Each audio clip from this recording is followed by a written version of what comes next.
believe in fate? Sorry? Do you believe in fate, in destiny?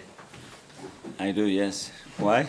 Today feel like one of those days where your team had something like that? I don't know. It was an extraordinary day, a beautiful experience at the end.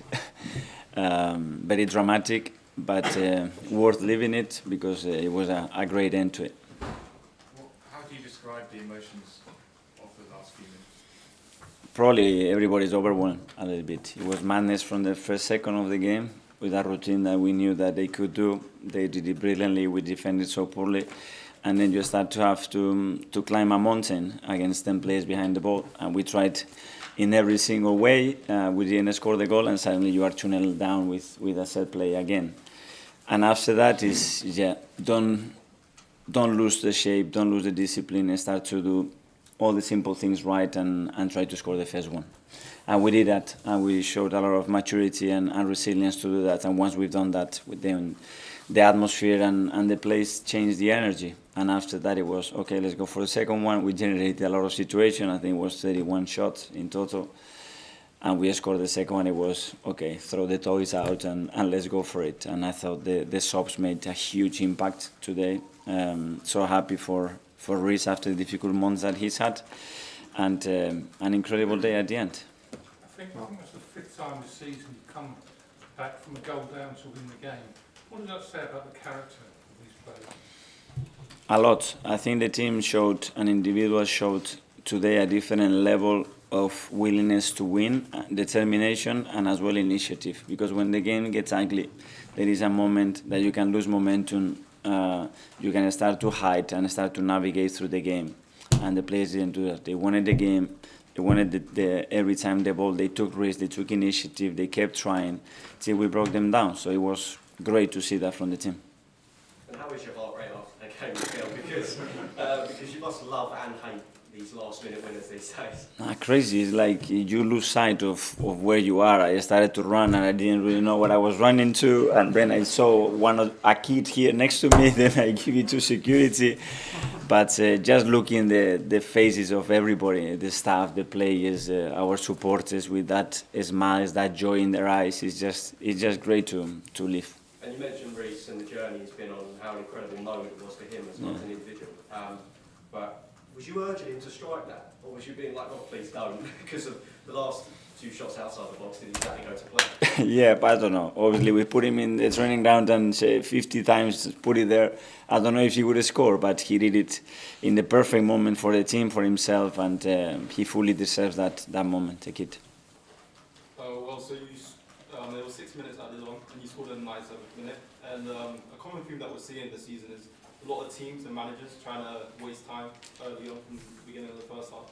What do you have to say about managers trying to rattle your young team and in their character? Every team try everything that they can to win the game, and you have to respect that. Referees are here to make decisions. I was talking to Andre and he told me straight away that it was at least 6 minutes. And today, thankfully, we had enough time to win the game. I appreciate it's not the big talking point, but Emile Smith-Rowe coming off, was that pre-planned? Was he on like a minutes limit or did he have an injury? No, obviously we didn't plan to throw him in so early in the game, and we knew that obviously it was difficult for him to last for 70 minutes on the field after missing 5 months almost of football. But I think he had a good impact in the game, and at the end I felt that we needed something, especially on the left, because we were lacking threat and attracting more players into that side, and that's why we made the decision to bring Reece in. Okay, you've been here a long time as a player and as a manager. Have you ever seen or heard the stadium like that? Is that ranked as the very top moment in the stadium? Probably yes, the loudest and the most emotional moment that we have lived together. Obviously, the journey that we've been in together, and how the supporters and the team are gliding together, adding the important moment that we had today, it was really special. And just on Leandro, is there any update on him? Obviously, without Eddie as well, that's a bit of a worry, isn't it? Yeah, it is a worry. Obviously, he came to me straight away and said, listen, I cannot continue. I felt something when I was striking back after the corner, and we had to take him off, so we have to assess him and see how he is. Yeah. Just on Reece again, I remember almost from the moment you walked through the door, you always spoke very warmly about Reece and how highly you rate him and stuff. And maybe it's not quite happened for one reason or another in the last few years, but what does it say that he was ready to produce moments like that, and how and what kind of role have you had to play in conditioning him to make such an impact?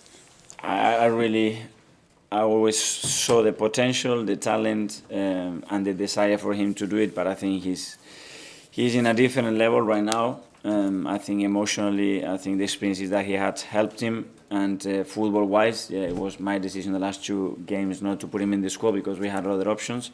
But he's knocking on the door. He's been training really good, and it's a good lesson for me and for the coaches as well that we need him and that he can really be important in the team.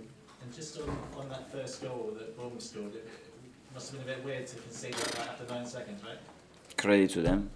They try very different things on kickoff. They have routines for every single set play, and I'm sure they worked on it. And today they scored a really good goal and really poor from us. Obviously, when Emil came on, Gabriel Martinelli went in centrally. If Trossard is going to be sort of a long-term thing, is that potentially an avenue you see moving more centrally to with all the injury?